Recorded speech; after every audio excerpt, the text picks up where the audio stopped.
Something Pisces চ্যানেলে তোমাদের সবাইকে স্বাগতম। চলে এসেছি নতুন একটা ভিডিও নিয়ে। আর আজকের ভিডিওতে আমরা নবম শ্রেণীর গণিত বইয়ের নবম অধ্যায় অর্থাৎ বিস্তার ও পরিমাপ অধ্যায়টির প্রথম পর্ব নিয়ে আলোচনা করব। তো চলো শুরু করা যাক।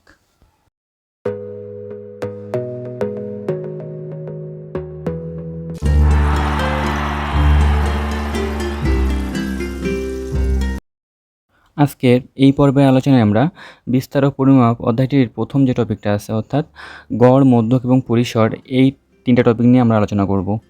অর্থাৎ প্রথম যে পর্ব, এই প্রথম পর্বে হচ্ছে আমরা তিনটা টপিক অর্থাৎ গড়, মধ্যক এবং পরিসর, এই তিনটা টপিক নিয়ে আলোচনা করব। তো এখানে ডেটা সেট থেকে আমরা গড়, মধ্যক ও পরিসর নির্ণয় করা শিখব।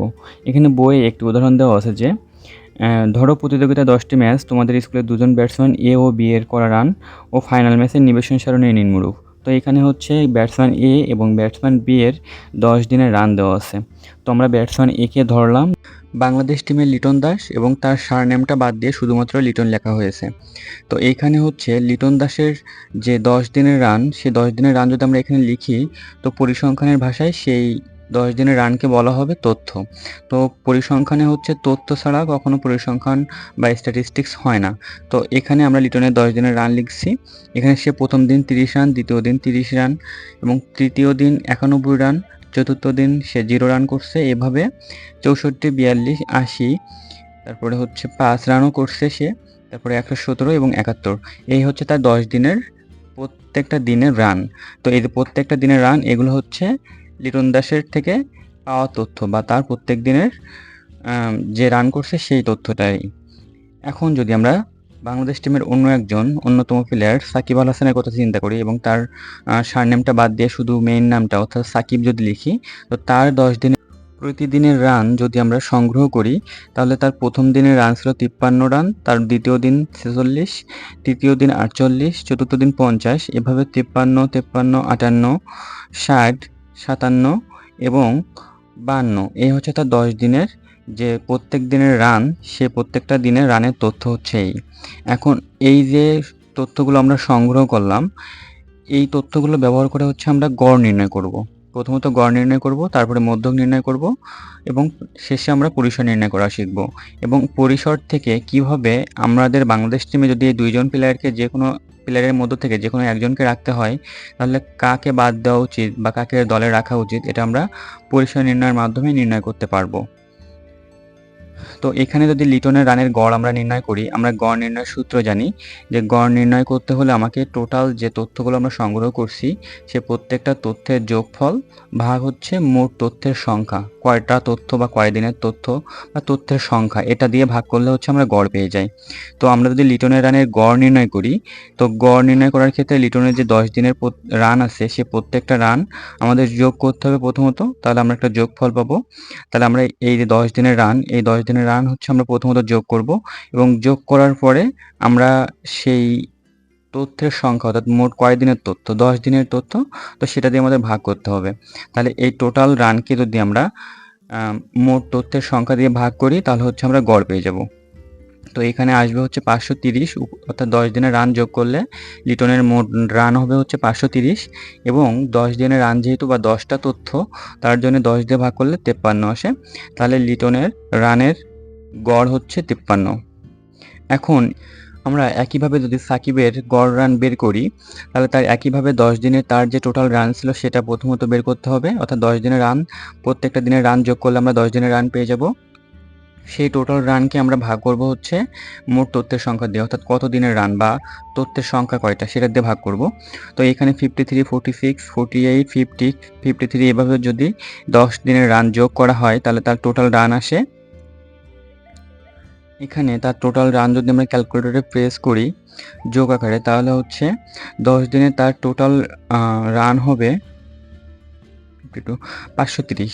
তাহলে তার 10 দিনের টোটাল রান হবে 530 এবং যেহেতু 10টা তথ্য, তো 10 দিয়ে ভাগ করলে মান আসবে হচ্ছে 53 বা 53। তাহলে এখানে সাকিবের গড় রানও 53 এবং লিটনের গড় রানও 53, অর্থাৎ দুজনের ক্ষেত্রে কিন্তু গড় রান কিন্তু একই। এখন গড় তো আমরা নির্ণয় করলাম, আমরা হচ্ছে এখন মধ্যক নির্ণয় করব। অর্থাৎ এখানে যে ডেটা সেট দেওয়া হয়েছে বা যে তথ্যগুলো আমরা সংগ্রহ করেছি, এই তথ্যগুলো থেকে হচ্ছে আমরা মধ্যক নির্ণয় করা শিখব। তো মধ্যক নির্ণয় করার ক্ষেত্রে এখানে তথ্যের সংখ্যাটা একটু গুরুত্বপূর্ণ। এখানে তথ্যের সংখ্যাটা জোড় নাকি বেজোড় এর উপরে মধ্যকের সূত্রটা পাল্টে যায়। তো যদি তথ্যের সংখ্যা যদি বেজোড় হয়, আচ্ছা আমরা প্রথমত জোড়টা নির্ণয় করি। তথ্যের সংখ্যা যদি জোড় হয় সেক্ষেত্রে সূত্র একরকম এবং তথ্যের সংখ্যা বিজোড় হলে সেক্ষেত্রে সূত্র অন্যরকম। তো এখানে আমরা যে লিটনের 10 দিনের রান, এখানে হচ্ছে তথ্যের সংখ্যা কিন্তু জোড়, কারণ তার প্রতিদিন যে রান করছে সেটাই হচ্ছে এক একটা তথ্য। তো 10 দিনে 10 রকম রান করছে, তো এখানে তথ্যের সংখ্যা হচ্ছে 10 এবং 10 যেহেতু জোড় সংখ্যা, তো সেক্ষেত্রে মধ্যক হবে n/2 plus n/2 plus 1 by হচ্ছে 2। এটা গড় করতে হবে, তো আমরা সেটা অঙ্ক আকারে করলে বুঝতে পারবা। তো এখানে হচ্ছে যে তথ্যগুলো দেওয়া আছে, তা লিটনের যে তথ্যগুলো প্রতিদিনের যে রান, এই রানগুলো কিন্তু এলোমেলো ছিল, অর্থাৎ কোনো সাজানো ছিল না। তো এটাকে প্রথমত আমাদের সাজাইতে হবে, অর্থাৎ ছোটো থেকে বড় সাজাইতে হবে, অর্থাৎ মানের যে রান দেওয়া আছে সেই রানের যে মান, সে মানটা ঊর্ধ্বক্রম অনুসারে সাজাইতে হবে।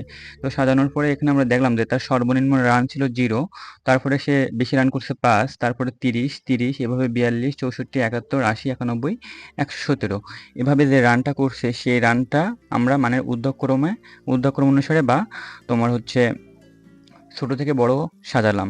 এখন যেহেতু তথ্যের সংখ্যা 10টি, তাই হচ্ছে আমাদের সূত্র হচ্ছে n/2 plus n/2 plus 1 by হচ্ছে 2 তম পদ। এখানে কিন্তু এটা মাথায় রাখতে হবে, তম পদ। তো এখানে n/2 তম পদ বলতে এখানে n বলতে বোঝাচ্ছে যে তোমার তথ্যের সংখ্যা কয়টা? তথ্যের সংখ্যা 10টা, তাহলে n/2 মানে হচ্ছে 10/2 প্লাস n/2 প্লাস 1, তার মানে হচ্ছে n এর মান হচ্ছে 10 বা তথ্যের সংখ্যা হচ্ছে 10, 10/2 প্লাস 1, অর্থাৎ এখানে হচ্ছে 10/2 করলে আসবে হচ্ছে 5 এবং হচ্ছে তারপরে 10/2 করলে আবার 5 আসবে এবং 5-এর সাথে 1 যোগ করলে 6, অর্থাৎ 5 প্লাস 6/2 তম পদ।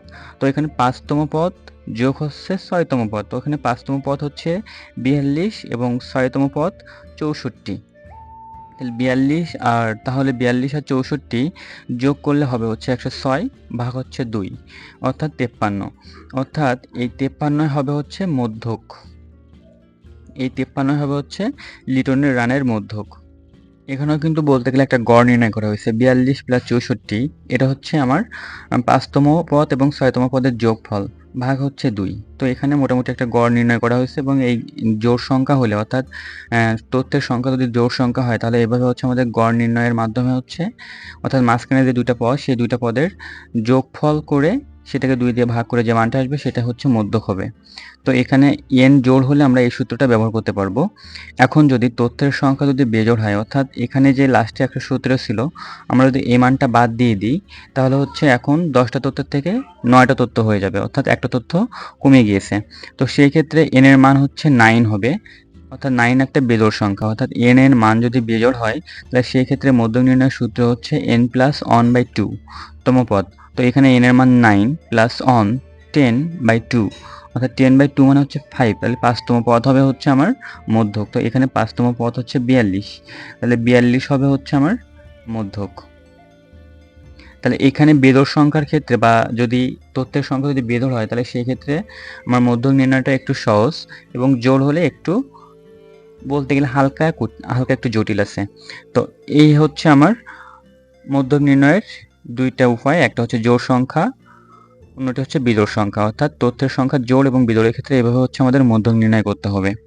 তো একইভাবে আমরা সাকিবের গড় রান পেয়েছিলাম 53 এবং সাকিবের যদি এভাবে আমরা রানের মধ্যক বের করি তাহলে সাকিবের রানের মধ্যকও আসবে হচ্ছে 53। তাহলে আমরা হচ্ছে সাকিবের গড় রান 53 পেয়েছি, লিটনেরটাও 53 পেয়েছি এবং একইভাবে সাকিবের রানের মধ্যক পেয়েছি 53 এবং লিটন দাসেরও রানের মধ্যক পেয়েছি 53। তাহলে এখানে দুইটা মানই বা দুইজন কিন্তু মান সব সমান আসতেছে, কিন্তু আমরা কিন্তু খেয়াল করছিলাম যে লিটন কোনোদিন 0 রান করছিল, কোনোদিন 5 রান করছিল, যেটা কম অনেকটা দলের জন্য ইফেক্ট ফেলে, কারণ একটা প্লেয়ার যদি 0 রানে আউট হয়ে যায় তাহলে কিন্তু দলের উপর প্রেশার পড়ে যায়। তো এইগুলো কিন্তু বিবেচনায় আসবে, সেই ক্ষেত্রে আমাদের পরিসরের বিষয়টা খেয়াল করতে হবে।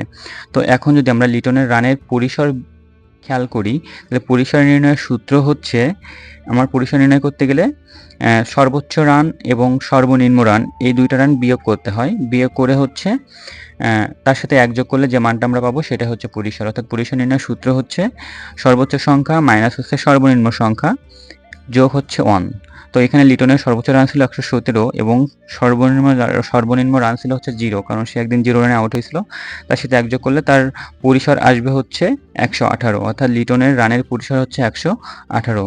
একইভাবে যদি আমরা সাকিবের রানের পরিসর বের করি, তাহলে আমরা দেখব যে সাকিবের সর্বোচ্চ রানের মান হচ্ছে 60 এবং সর্বনিম্ন রানের মান হচ্ছে 46, অর্থাৎ সর্বোচ্চ সংখ্যা 60 এবং সর্বনিম্ন সংখ্যা হচ্ছে 46, যোগ হচ্ছে 1। তাহলে এইখানে 60 বিয়োগ 46 করলে মান আসবে হচ্ছে 14 এবং হচ্ছে তার সাথে এক যোগ করলে হবে হচ্ছে 15, অর্থাৎ এখানে সাকিবের রানের পরিসর আসছে 15 এবং লিটনের রানের পরিসর আসছে 118। এখন কথা হচ্ছে পরিসর যত বেশি হবে সেই মানটা তত বেশি অসামঞ্জস্য হবে। অর্থাৎ পরিসর বেশি হবে মানে কি, এখানে রেঞ্জটা অনেক বেশি, অর্থাৎ সর্বোচ্চ রান এবং সর্বনিম্ন রান। তো এখানে একদিন সে 0 করছে, যেটা দলের জন্য প্রভাব ফেলবে অন্যদের উপরে, এবং হয়তোবা সে ভালো খেলছে কোনো একদিন 118 করছে, কিন্তু সেটা ম্যাটার না। ম্যাটার হচ্ছে সে একদিন খারাপ খেলছে, তার জন্য দল হেরে যেতে পারে। তো এইটা হচ্ছে দলের উপর প্রভাব ফেলে। তো এই কারণে হচ্ছে পরিসর যত বেশি হবে সেটা অসামঞ্জস্য হবে এবং পরিসর কম হলে সেটা সামঞ্জস্য হবে। এই ক্ষেত্রে সাকিবের যেহেতু পরিসর কম, তাই দুজনের মধ্যে সাকিবকে দলে রাখা হবে। আশা করি এতটুকু বুঝতে পারছো। সামথিং পাইসি চ্যানেলের সাথে থাকার জন্য ধন্যবাদ সবাইকে।